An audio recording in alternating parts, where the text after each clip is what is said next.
Bonjour à tous, bienvenue sur la chaîne Libre Sportive. On se retrouve pour une nouvelle vidéo d'actualité du parieur NHL. Pour vous rafraîchir la mémoire, on se rappelle que cette année, les équipes sont divisées en divisions selon géographiquement où elles se trouvent, mais ça ne respecte pas exactement les conférences habituelles. C'est-à-dire qu'on a une division nord qui inclut toutes les équipes canadiennes d'est en ouest. On a une division ouest qui va de Saint-Louis jusqu'à la Californie, qui inclut vraiment tout ça, Vegas, Colorado et toutes ces équipes. On a une division centrale qui inclut des équipes sud et centrales, c'est-à-dire des équipes certaines normalement à l'ouest, comme Dallas, Chicago, Nashville, avec des équipes qui sont normalement à l'est, comme la Floride, Tampa, Columbus, la Caroline. Et on a aussi, finalement, la division Est, qui compte des équipes, tous autour, dans la région autour de New York. C'est-à-dire, ça va jusqu'à Washington, Philadelphie et tout, mais c'est quand même assez condensé. C'est des équipes qui vont presque pas voyager cette année. Je vous rappelle aussi mes prédictions que j'avais présentées aux dernières vidéos. Ça nous dit donc, selon ce que j'avais calculé, que Toronto, par exemple, devrait gagner la division Nord avec 68,58 points. Il faut se rappeler que les points, on peut pas avoir des demi-points, donc on va arrondir, mais ça nous donne quand même une idée du classement des équipes selon leurs forces, selon leurs faiblesses, selon les adversaires contre qui ils vont jouer. Maintenant, il y a quelques matchs qui ont été joués par chacune des équipes, à peu près. Donc, on peut regarder le classement actuel, le classement réel. Si on voit la conférence de l'Ouest, qui a été sponsorisée par Honda, Vegas est premier avec 6 points en 3 matchs, donc on a gagné tous les matchs. Ils ont très bien joué. Il y a le dernier match contre Arizona où c'était pas idéal, mais ils sont revenus en troisième période, on a bien performé. Sans surprise, Colorado est là aussi en haut. Saint-Louis et Minnesota jouent pas si mal, mais c'est des équipes un peu plus de milieu de tableau. Arizona joue mieux que peut-être ce qu'on s'attendait, mais c'est quand même pas une équipe très performante. C'est pas une équipe qui a beaucoup de force à l'attaque. Et puis après, Anaheim, San Jose, Los Angeles, les équipes de Californie, ça c'est mauvais. On performe mal. Et le pire pour moi, c'est que Los Angeles, j'arrive même pas à regarder leur match parce qu'ils ont une fausse foule. On a des enregistrements de partisans qui crient. C'est impossible pour moi de les regarder, c'est horrible. Dans la division Est, Philadelphie est premier avec 6 points en 4 matchs. Washington, deuxième aussi avec 6 points en 4 matchs. Et puis après, déjà, c'est le New Jersey. Ce qui est intéressant ici, c'est que Boston est 6e. On se rappelle, moi, j'avais mis Boston 4e. On peut voir en bas à droite. Derrière Philadelphie, Washington et Pittsburgh. Et puis présentement, Boston se retrouve en effet derrière Philadelphie, Washington et Pittsburgh. Boston a quand même une équipe qui est meilleure que 6e dans sa division. C'est une équipe qui a souffert de certaines signatures d'autres joueurs. Hein. Krug qui est parti, Chara qui est parti, et puis Pastrnak qui est blessé. Mais malgré tout, il devrait mieux performer que le 6e rang. Ce qui est intéressant de noter, c'est que présentement, Boston, c'est la seule équipe qui a joué des matchs et qui n'a pas encore marqué de but à force égale. Tous leurs buts ont été marqués en avantage, en désavantage numérique ou bien en prolongation de tir de barrage. Personne de Boston n'a marqué à 5 contre 5 et ça, c'est un gros problème. En 3 matchs, c'est long. Boston a des problèmes à l'attaque, ça va falloir surveiller vraiment de votre côté. Qu'est-ce qu'ils font? Est-ce qu'ils réussissent à s'ajuster? Est-ce que les cotes sont bien ajustées? Parce qu'il y a quand même beaucoup de personnes qui aiment Boston, mais peut-être qu'il va y avoir une surréaction des cotes et que les cotes sur Boston vont être trop élevées. Ça reste à voir. Dans la division centrale, Tampa est premier avec 2 victoires. Floride a aussi 2 victoires. Vous remarquez, ils n'ont que 2 matchs, alors que les autres ont 3 et 4 matchs. Eh bien, c'est parce que tout en bas, Dallas n'a pas encore joué. Dallas a eu un problème de COVID pendant le camp d'entraînement. Leur premier match, qui était justement contre Tampa et la Floride, ont été reportés. Dallas devrait jouer bientôt, mais ça va être important de surveiller le conditionnement physique des joueurs. Qu'est-ce qui se passe? Est-ce qu'ils sont bien rétablis? Est-ce que les joueurs ont la même préparation que les autres équipes avaient? Déjà que la préparation est plus compliquée cette année, on va voir vraiment, il peut avoir un impact, au moins à court terme, du camp d'entraînement qui a été fermé et des matchs reportés. Hier, donc au moment où je fais cette vidéo, hier, le match de Nashville et Caroline a aussi été reporté pour cause de COVID. On va voir comment ça se développe. Mais dans tous les cas, il faut surveiller le niveau des joueurs au retour des congés forcés. Et finalement, la division Nord, eh bien, Toronto est premier avec 3 victoires en 4 matchs.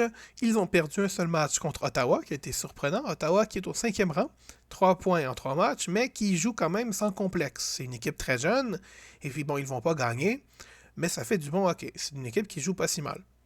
Montréal, avec 5 points en 3 matchs, Montréal aurait très bien pu battre Toronto quand ils ont perdu en prolongation. C'est une équipe qui, bon, avec plus de discipline, ils auraient gagné contre Toronto, mais c'est quand même une très bonne équipe. Calgary, Winnipeg jouent pas si mal, même si Winnipeg a des gros problèmes en défensive. Et puis tout en bas, bon, Edmonton, aucune défensive, des mauvais gardiens. Vancouver, c'est pas idéal non plus. C'est pas des équipes qui performent très bien, mais on rejoint Toronto, Montréal en haut, qui sont les équipes dominantes, et c'est ce qu'on avait prédit dans nos prédictions pré-saison.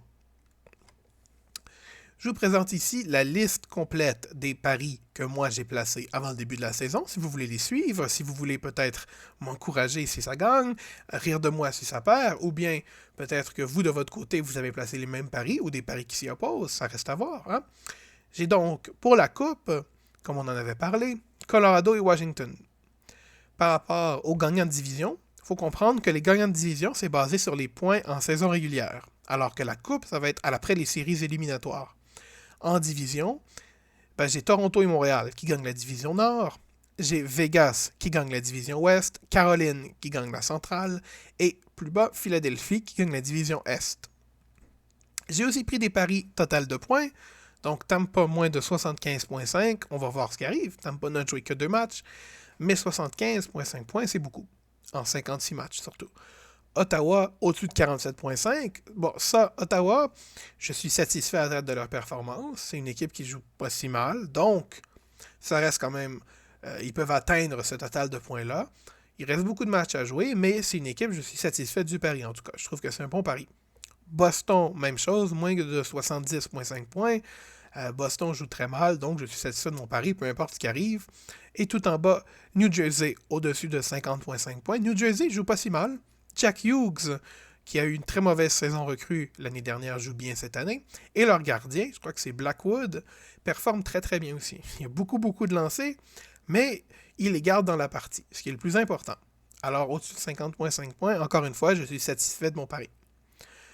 Pour les paris sur les joueurs, j'ai Lafrenière qui gagne le Calder. Le Calder, c'est la trophée pour la meilleure recrue. J'ai aussi Shesterkin, qui est le gardien de New York, le gardien russe recru de New York pour gagner le Calder, et Kaprizov, qui est recrue russe, qui joue avec le Minnesota pour le Calder, qui pour moi aurait dû être le favori. C'est les 3 que j'ai sélectionnés, et finalement je termine avec Vasilevski, le gardien de Tampa Bay, pour le Vezina, qui est le trophée du meilleur gardien. Alors, ça c'est la liste de mes paris, c'est la liste de ce que je vais suivre à mesure que la saison avance, et présentement, je suis assez satisfait de la façon que les équipes performent et vraiment de comment les joueurs jouent ensemble. Surtout dans le cas de Montréal, où il y a eu certaines additions, Anderson, on voulait voir comment il allait performer. À quoi porter attention, vous, de votre côté, maintenant, pour parier sur la NHL et idéalement pour placer des paris gagnants, à quoi est-ce que vous devez porter attention? Eh bien d'abord, il y a 3 équipes, selon moi, où le marché va avoir de la difficulté à quantifier leur performance et à donner des bonnes cotes. Donc 3 équipes où il risque d'y avoir des opportunités pour ou contre. Ces équipes-là, c'est Boston, Dallas et Edmonton. Boston, parce qu'ils jouent très mal, même s'ils étaient une bonne équipe, au départ, les gens avaient des attentes très élevées. Est-ce que Boston va se replacer ou non? Est-ce que les cotes se sont ajustées ou peut-être même surajustées par rapport à Boston? Ça reste à voir, ça va être à vous de juger. Dallas, parce qu'ils n'ont pas encore joué. Dallas, parce que leur préparation va faire défaut. Comment est-ce que les cotes vont s'ajuster? C'était pas la meilleure équipe en partant, et donc, il risque d'être des gros négligés dans certains matchs. Est-ce que ça va être nécessairement les bonnes cotes? Peut-être que non. Et Edmonton, eh bien Edmonton a toujours le meilleur premier trio selon moi, ou presque de la ligue. Edmonton, s'ils gagnent, souvent, c'est des matchs avec beaucoup de buts. Donc, est-ce que les cotes se sont ajustées par rapport à ça? Edmonton, leur gardien numéro 1, est blessé. Les gardiens numéro 2, 3 ont été réclamés au ballottage ou ne sont pas présents. Ce qui veut dire que, présentement, les gardiens Edmonton, c'est des gardiens de niveau Ligue américaine, voire même peut-être, on pourrait presque dire de niveau très bon junior. C'est pas des gardiens de Ligue nationale. C'est des gardiens qui ont de la difficulté, des gardiens qui accordent des mauvais buts, et puis le remplaçant est encore il est moins bon. Et donc, Edmonton, il y a beaucoup de buts, mais est-ce que les ajustements du marché sont trop élevés ou est-ce qu'ils sont trop bas? Ça reste à voir. Vous pouvez quand même porter attention à ces trois équipes-là. Pour moi, c'est des équipes qui vont présenter des opportunités de pari, du moins à court terme, qui devraient être assez régulières. Pour les recrues, bon, il y a Kirill Kaprizov, comme j'en ai parlé, j'ai parié sur lui, et c'est un joueur qui joue au Minnesota, mais c'est une leçon à tirer pour vous, vous pouvez le noter, vous pouvez garder ça en expérience. Les jeunes recrues russes qui jouent en Russie avant de venir en Amérique du Nord, souvent ont quelques années de plus et ont plus d'expérience qu'une recrue nord-américaine. Ça ne veut pas dire que la recrue nord-américaine est moins bonne nécessairement, mais Kaprizov ici a joué plusieurs années avec des adultes, avec des hommes en KHL, qui est la Ligue russe, même avec quelques équipes en Russie, mais vous savez, NHL, c'est la meilleure ligue de hockey au monde. KHL, c'est la deuxième. C'est quand même un niveau très élevé. Et donc, lui qui a joué quelques années avec le CSKA Moscou, il arrive en Amérique du Nord avec beaucoup, beaucoup plus d'expérience qu'une recrue habituelle. C'est un joueur qui peut avoir un impact maintenant. C'est un joueur qui a un impact maintenant, qui est très bon, qui est beau à voir jouer. Et puis, en général, comme ça, une recrue russe qui a peu d'expérience, ça peut être trompeur. Il faut aller voir ses statistiques en KHL parce que, surtout dans le cas de Kaprizov, presque un point par match ou autour d'un point par match en KHL, quand on sait que c'est une ligue où il y a moins de buts qu'en NHL, c'est un joueur vraiment qui a un très haut niveau en arrivant directement, même s'il est techniquement toujours une recrue. Aussi, à quoi porter attention? Eh bien, Arizona, les Coyotes, et Floride, on parle de Sunrise, donc on parle des Panthers, ont des partisans dans les estrades. Il y a certaines équipes, on en a parlé, Los Angeles ont du bruit de partisans, ce qui est horrible. Détroit, eux, ont des mascottes de Little Caesar, la compagnie de pizza dans les estrades, mais des vrais partisans, des personnes réelles qui regardent le match, qui payent pour y être, il y a Floride et Arizona. Est-ce que ça apporte un avantage de jouer à domicile plus élevé? C'est difficile à dire parce que, même en temps régulier, Arizona et Floride, il n'y a pas beaucoup de partisans qui y vont. Arizona, c'est une équipe qui est constamment en faillite ou presque. Déjà, il n'y a pas beaucoup de personnes habituellement. Est-ce que maintenant, ça a un impact? Peut-être pas. Mais bientôt, les deux équipes de Pennsylvanie risquent de pouvoir avoir des partisans dans les estrades. Ces deux équipes, comme je vous ai mis l'image ici, c'est les Flyers de Philadelphie et les Penguins de Pittsburgh. Si eux réussissent à avoir des partisans, même si c'est peut-être pas en capacité pleine, peut-être que c'est 2000, 4000, 5000 partisans au lieu du, 18, 19 000 habituels, c'est peu, mais c'est mieux que rien. Ça risque d'ajouter un avantage de jouer à domicile. Reste à savoir, est-ce que le marché Pinacle, est-ce que le marché de paris sportifs va s'ajuster de façon correcte? Est-ce qu'il va y avoir un ajustement qui est trop élevé? Moi, j'ai tendance à dire que sûrement que les parieurs, en général, vont donner un avantage très élevé de jouer à domicile avec des partisans, alors qu'en réalité, il y a peu de personnes dans les estrades, peut-être que l'avantage est bien moindre. Ça reste à voir, mais si vous voulez être gagnant maintenant, au début de la nouvelle saison de NHL, qui est dans un contexte vraiment unique, moi, voilà à quoi je porterai mon attention. 3 équipes, Boston, Dallas, Edmonton, voir les partisans dans les estrades, et puis, peut-être à plus long terme, porter attention aux recrues d'origine russe ou d'Europe de l'Est qui ont de l'expérience en KHL. Allez, j'espère que ça vous a aidé, et on se dit à bientôt pour une prochaine vidéo.